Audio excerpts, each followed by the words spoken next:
Hello friends, मैं वकील Ahmad easy maths के यूट्यूब चैनल पर आप सभी का स्वागत करता हूं। आज हम फिर से एक महत्वपूर्ण टॉपिक लेकर आए हैं। जैसा कि हमने कल ही बताया था कि बार बार परीक्षाओं में ट्रैफिक लाइट के एक साथ जलने से संबंधित प्रश्न, धावकों के वृत्ताकार पथ पर एक साथ मिलने से संबंधित प्रश्न पूछे जाते हैं और इसी प्रकार एलसीएम और एचसीएफ से संबंधित बहुत ही आसान प्रश्न बार बार परीक्षाओं में पूछे जाते हैं। लेकिन हम देख करके क्वेश्चंस को डर जाते हैं। तो आज देखते हैं कुछ क्वेश्चंस को हम देख करके सिर्फ सॉल्व करेंगे। दोस्तों, देख करके सॉल्व करना तुक्का नहीं है, कॉन्सेप्ट है ब्रो। तो आइए चलते हैं, उलझे हुए कुछ सवालों को सुलझाते हैं, वो भी बिल्कुल आसान तरीके से। आज हम एलसीएम एचसीएफ मॉडल प्रश्न सीरीज पार्ट थर्ड के अंतर्गत देखेंगे ट्रैफिक लाइट के एक साथ जलने से संबंधित प्रश्न को, धावकों के वृत्ताकार पथ पर एक साथ मिलने से संबंधित प्रश्नों को, दशमलव संख्याओं का लघुत्तम समापवर्तक और महत्तम समापवर्तक। दोस्तों, इस तरीके के क्वेश्चन एग्ज़ाम में बार बार पूछे जाते हैं और बहुत ही आसान तरीके से इसको आज हम बताने वाले हैं। तो आइए हम देखते हैं प्रश्न कितने तरह से बन सकते हैं और एक क्वेश्चन से कितने क्वेश्चन बन सकते हैं। इस तरीके से हम आप देखते हैं आज। तो हमारा जो मॉडल क्वेश्चन नंबर 1 है, ये है कि 5 traffic light 4 second, 5 second, 8 second, 10 second तथा 15 सेकेंड के अंतराल पर जलती हैं। यदि यह पहली बार सुबह एक साथ 6 बजे जली हो तो ज्ञात कीजिए। इसमें पहला क्वेश्चन है कि यह कितने समय अंतराल पर एक साथ जलती रहेंगी। दूसरा क्वेश्चन है यह अगली बार एक साथ कितने बजे जलेंगी। तीसरा क्वेश्चन है 6 बजे से 6:35 तक एक साथ कितनी बार जल चुकी होंगी। आइए देखते हैं। पहला क्वेश्चन है यह कितने समय अंतराल पर एक साथ। तो दोस्तों, यहाँ पे पूछा जा रहा है कि एक साथ जलती रहेंगी कितने समय अंतराल पर। तो हम देखेंगे ट्रैफिक लाइट्स कुछ सेकंड के अंतराल पर जल रही हैं, लेकिन ये जो है एक ऐसा समय आएगा जब एक साथ जलती रहेंगी। जैसे ये 4 सेकंड पे जल रही है, दूसरी लाइट जो है 5 सेकंड पे जल रही है, तीसरी लाइट 8 सेकंड पे जल रही है, चौथी लाइट 10 सेकंड पे जल रही है और पांचवी 15 सेकंड पे जल रही है। अब देखेंगे ये जो 4 सेकंड बाद जलेगी ये 8वें सेकंड जलेगी, फिर ये किस सेकंड जलेगी, 12वें सेकंड जलेगी, फिर 16वें सेकंड जलेगी। ऐसे इस तरीके से ये 10वें सेकंड, फिर 15वें सेकंड, फिर 20वें सेकंड, ऐसे ये 16वें सेकंड, 24वें सेकंड, 32वें सेकंड, इस तरीके से ये अपने मल्टीपल में जलती हुई जाएंगी। ये 20, 30 और 40वें सेकंड, और ये जो है 30, 45 और फिर 60वें सेकंड। इस तरीके से ये जो है आगे भी जलती हुई जाएंगी। लेकिन एक अवस्था ऐसी आएगी जब ये सारी लाइटें जो है एक साथ जलेंगी, और हमसे क्वेश्चन भी यही पूछा जा रहा है। तो ऐसी स्थिति में हम क्या करेंगे, इन सभी संख्याओं का क्या ज्ञात कर लेंगे, एलसीएम ज्ञात कर लेंगे। क्या ज्ञात कर लेंगे, एलसीएम। एलसीएम ज्ञात करने पे क्या होगा, ये भी इससे कट जाएगा, ये भी इससे कट जाएगा, ये भी इससे कट जाएगा, ये भी इससे कट जाएगा, ये भी इससे कट जाएगा। तो आइए ज्ञात करते हैं। 4, 5, 8, 10, 15 का एलसीएम। इसका एलसीएम निकालेंगे तो इसका एलसीएम आ जाएगा 15 दूना 30, 45, 60, 120। इसका एलसीएम कितना हो जाएगा, 120। यानी कि 120 सेकेंड बाद जो है हमारी सारी लाइटें क्या होंगी, एक साथ जलेंगी। तो ये हमारे पहले क्वेश्चन का आंसर मिल चुका है, जो कि हमारा क्या है, 120 सेकेंड यानी कि 2 मिनट। ठीक है, तो ये ऑप्शन नंबर 2 सही हो जाएगा। नेक्स्ट क्वेश्चन की तरफ बढ़ते हैं। ये है कि यह अगली बार एक साथ कितने बजे जलेगी। अब हम देखते हैं, क्वेश्चन में हमारे दिया हुआ है कि ये जो है पहली बार कितने बजे जली थी, 6 बजे, और हर 2 मिनट बाद ये जलेगी, यानी कि एक साथ जलेगी। तो हमारा जो उत्तर हो जाएगा 6:02 पर क्या होगा, एक साथ जलेगी। उसके बाद जो है इसमें एक और क्वेश्चन पूछा जाता है, ये सबसे इम्पॉर्टेंट क्वेश्चन है, ये अक्सर एग्ज़ाम में पूछा जाता है कि 6 बजे से 6:35 यानी कि 35 मिनट के समय अंतराल में ये जो है कितनी बार जल चुकी होगी। ये पूछ रहा है 6 बजे से 6:35 तक कितनी बार जल चुकी होगी, यानी कि 35 मिनट के अंदर कितनी बार जल चुकी होगी। अब बताइए, अगर ये जो है हमेशा जो है ये सारी लाइटें एक साथ 2 मिनट बाद जल रही हैं तो 35 मिनट में कितनी बार जल चुकी होंगी, बताइए एक साथ। तो ये 2 से 35 को डिवाइड कर देंगे, हमारा आ जाएगा 17, यानी कि 17.5। तो यानी कि ये 17.5 बार क्या होगी, जल चुकी है। अब 1.5 का मतलब ये है कि आधी बार तो जलती नहीं है, इसलिए कितनी बार जल चुकी होंगी, 17 बार। लेकिन यहाँ पे एक चीज़ जो इंपॉर्टेंट फैक्ट है वो हमको ध्यान देने की ज़रूरत है, जो अक्सर हम मिस करके चले आते हैं, वो ये है कि प्रश्न में ये चीज़ हमेशा दिया होता है कि पहली बार जो है ये सुबह एक साथ 6 बजे जली हो, यानी कि 17 बार ये एक साथ जलेंगी, लेकिन एक बार ऑलरेडी जल चुकी हैं। एक बार क्या है, ऑलरेडी जल चुकी हैं। तो ये जो है 17 बार नहीं बल्कि कितनी बार हो जाएगा, 18 बार। तो सही आंसर जो हो जाएगा ये इसका 18 हो जाएगा। ठीक, तो इस प्रकार हमारे इन तीनों क्वेश्चन का आंसर मिल चुका है। आगे बढ़ते हैं। नेक्स्ट क्वेश्चन दिया हुआ है, हाँ ये भी इसी तरह से है कि 3 मित्र ABC एक वृत्ताकार रास्ते पर, रास्ता जो है एक वृत्ताकार है, एक ही बिंदु से एक साथ दौड़ना आरंभ करते हैं। मान लीजिए एक जगह से दौड़ना आरंभ कर, तीनों जो है एक साथ जो है दौड़ना आरंभ कर रहे हैं तथा क्रमशः 18 सेकंड, 24 सेकंड और 32 सेकंड में एक चक्कर पूरा कर लेते हैं। ठीक, उसके बाद फिर ज्ञात करना है हमको, इसमें भी तीन टाइप के क्वेश्चन बनते हैं। पहला क्वेश्चन ये है कि वे तीनों कितने समय बाद प्रारंभिक बिंदु पर मिलेंगे। दूसरा क्वेश्चन है कि अगली बार कितने बजे उसी बिंदु पर मिलेंगे। तीसरा क्वेश्चन है कि 8:15 तक कितनी बार आपस में मिल चुके होंगे। ये भी हमारे पुराने क्वेश्चन की तरह ही है, जब भी पूछा जाए कि एक साथ जो है कब मिलेंगे, तो फिर इसमें हम क्या करेंगे, इन संख्याओं का LCM ज्ञात कर लेंगे। LCM जो है किसका ज्ञात करना है, 18 दिया है, 24 दिया है और कितना दिया है, 32 सेकेंड। अब इनका हम LCM ज्ञात कर लेंगे, तो वही पुराने तरीके से ज्ञात कर लेते हैं। सिंपली जो है 2 9 बार, 2 12 बार, 2 16 बार, फिर आगे बढ़ेंगे 9 2 6 बार, 2 8 बार, फिर से 2 से जाएगा तो ये 9 2 3 6, 2 चौक 8। अब ये जो है 3 से डिवाइड होगा, 3 त्रिका 9, 3 एक बार और ये 4। अब इसको मल्टीप्लाई करेंगे, 2 दूना 4 दूना 8 त्रिक 24 तिया 72 चौका 288, यानी कि 288 सेकंड बाद वो क्या है, सारे तीनों धावक क्या हैं, आपस में एक जगह पे मिलेंगे। इसी को हम अगर मिनट में चेंज कर दें तो डिवाइड बाई 60 करेंगे, तो ये आ जाएगा 6 चौक 24, 240 और 48, मतलब कि 4 मिनट 48 सेकेंड। आइए देखते हैं क्वेश्चन क्या पूछा है कि वे तीनों कितने समय बाद प्रारंभिक बिंदु पर मिलेंगे। तो इसमें पूछ रहा है कितने समय बाद प्रारंभिक बिंदु पर मिलेंगे। तो ये जो हमारा समय हो जाएगा कितना आया है, 288 सेकंड। तो ये हो गया 288 सेकंड, ये दूसरा ऑप्शन सही हो जाएगा। अगला क्वेश्चन दिया है कि अगली बार कितने बजे उसी बिंदु पर मिलेंगे। अब बताइए ये कितने बजे एक साथ दौड़ना प्रारंभ किए थे, 8 बजे। कितने बजे, 8 बजे। अब बताइए कि ये जो है 4 मिनट और 48 सेकंड में मिलते हैं, तो यानी कि अगर 8 बजे चले थे तो ये कितना हो जाएगा, 8:04 मिनट 48 सेकंड। ये दूसरा ऑप्शन क्या हो जाएगा, सही हो जाएगा।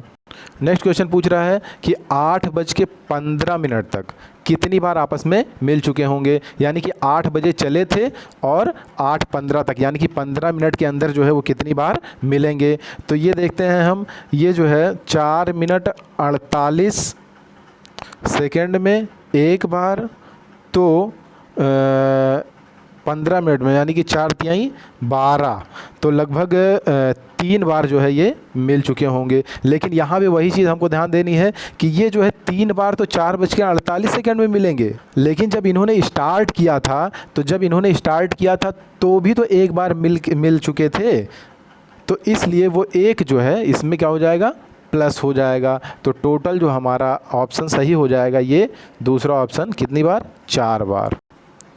इसके लिए हम एक सिंपल फार्मूला भी यूज़ करते हैं। जैसे मान लीजिए ये कैपिटल T हो जाएगा कि जितने समय में जो है, जितने समय अंतराल में पूछ रहा है, और दूसरा जो हो जाएगा इसका स्मॉल t हो जाएगा, यानी कि ये चीज़ कि कितना समय में एक साथ मिलेंगे, और इसी में +1 कर देंगे। ये +1 के लिए स्पेशली बताया जा रहा है। तो उम्मीद करते हैं कि ये तीनों क्वेश्चन जो है समझ में आ गया होगा। आगे बढ़ते हैं नेक्स्ट क्वेश्चन की तरफ। इसमें जो है ये दिया हुआ है कि 1.08 0.36 0.9 इसका क्या ज्ञात करना है, लघुत्तम समापवर्तक। यही चीज़ हम आपको बताना चाह रहे थे कि जैसे अगर दशमलव में दे दिया गया है तो उसका लघुत्तम समापवर्तक कैसे ज्ञात करेंगे। तो सबसे पहले क्या करेंगे, हम उसके दशमलव को क्या करेंगे, हटा लेंगे। तो ये जैसे 0.036 हो गया, ये 0.9 हो गया।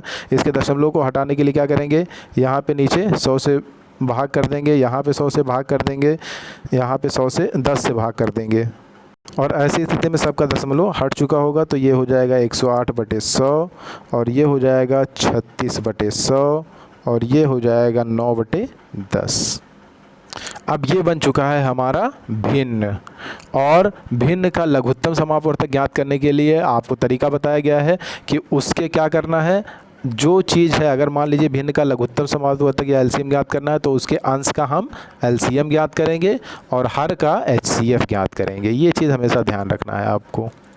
एक और इम्पॉर्टेंट चीज़ हमने आपको बताया था एकदम सबसे पहले वाले वीडियो में कि भिन्न का लासा ज्ञात करने के लिए क्या करते हैं, हम भिन्नों को जो है एकदम सरलतम रूप में पहले लिखते हैं। जैसे कि ये है कि 108/100, तो ये सरलतम रूप तो है नहीं इसका, तो सरलतम रूप इसका क्या हो जाएगा, इसको सरल करेंगे तो ये क्या हो जाएगा, ये 4 से डिवाइड हो जाएगा, 4 25 बार और 4 दूना 8 और 4 सत्ते 28।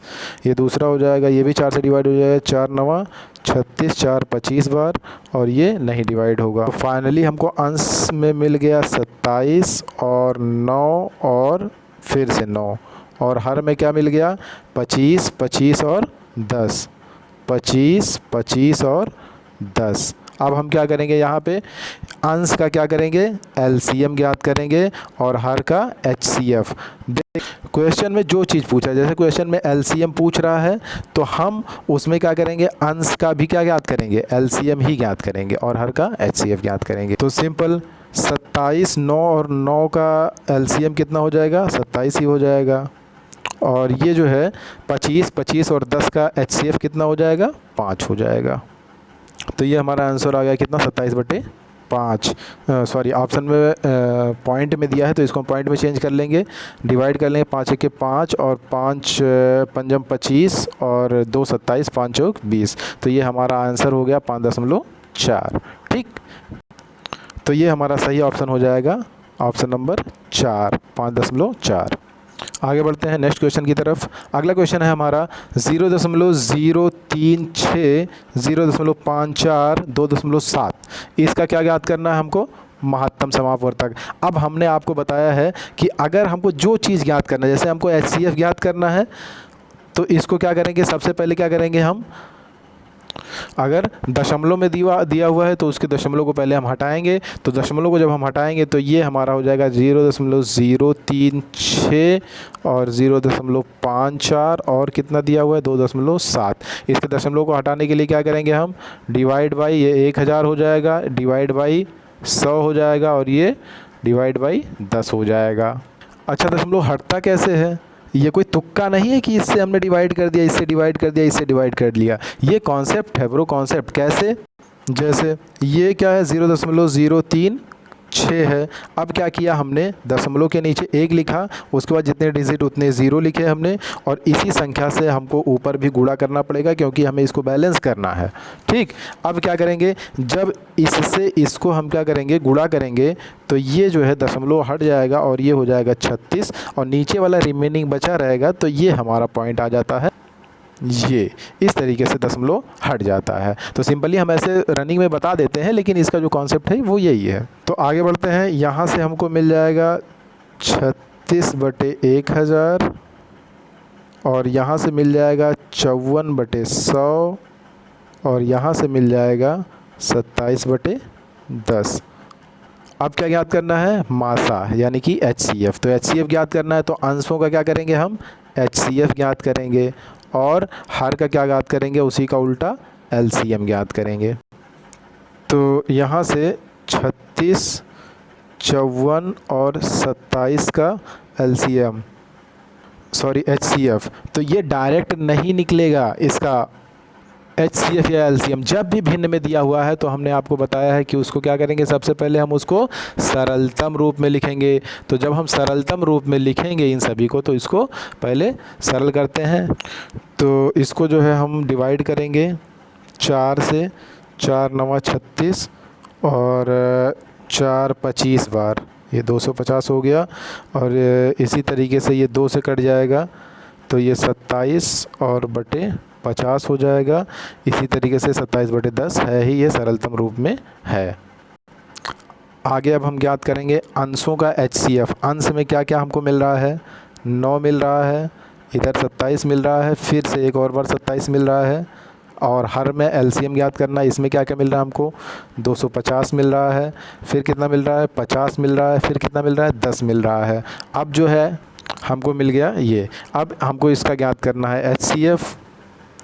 तो HCF ज्ञात करने के लिए क्या करेंगे, HCF क्या होता है, महत्तम समापवर्तक। महत्तम समापवर्तक क्या होता है, जिस संख्या से सभी संख्याएं क्या हो, पूर्णतया एक साथ डिवाइड हो जाएं। तो ये जो 9 है, 9 से तीनों संख्याएं क्या होंगी, डिवाइड हो जाएंगी। तो 9 हमारा HCF हो जाएगा यहाँ पे अंश में। और हर का हमको LCM ज्ञात करना है। तो हर का LCM जो है ये सबसे बड़ी संख्या का मल्टीपल होता है। तो सबसे बड़ी संख्या ही क्या है, सबसे डिवाइड हो जा रही है, इसलिए यही क्या हो जाएगा, 250 इसका क्या हो जाएगा, LCM।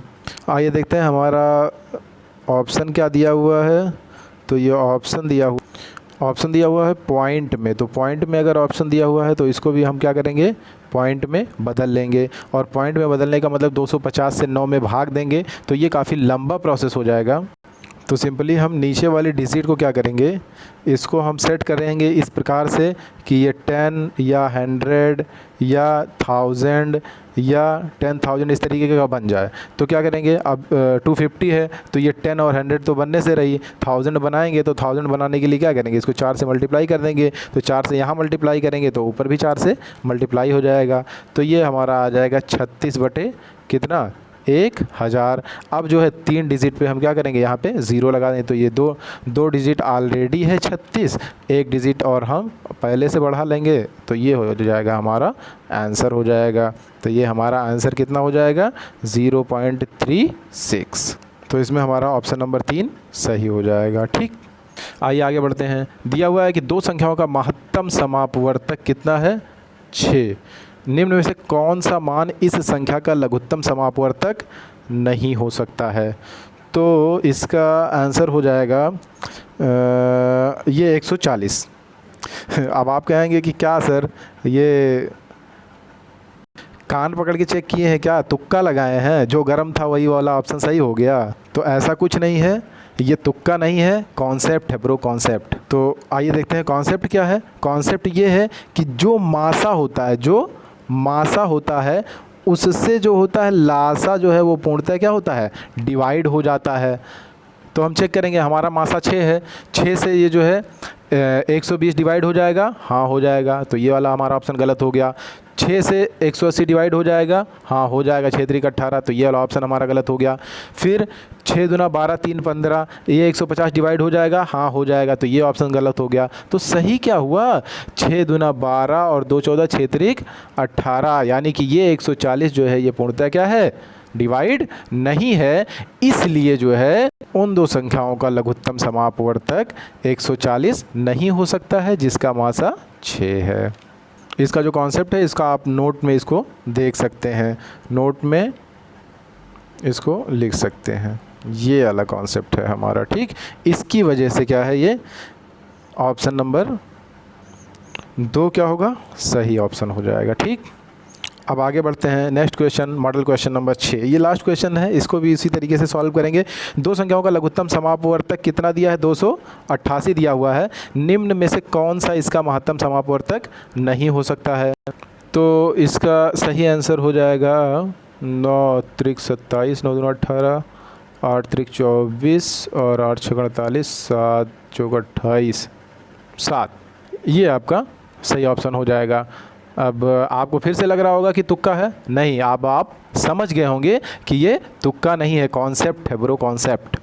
और वो कॉन्सेप्ट क्या है कि महत्तम समापवर्तक से लघुत्तम समापवर्तक क्या है, पूर्णतः डिवाइड होना चाहिए, जो कि यहाँ पे 9 से डिवाइड है, 8 से डिवाइड है, 6 से डिवाइड है, 7 से डिवाइड पूर्णतया नहीं हो पा रहा है, इसलिए हमारा ऑप्शन नंबर 3 यानी कि उत्तर क्या हो जाएगा 7। इसका कॉन्सेप्ट आप यहाँ पे देख सकते हैं, सेम वही चीज़ जैसा कि पुराना था। ये आपका जो है महत्तम समापवर्तक से लघुत्तम समापवर्तक पूर्णतः विभाजित हो जाता है, और जबकि यहाँ पे जो है ऑप्शन नंबर 3 से 7 से ये पूर्णतः डिवाइड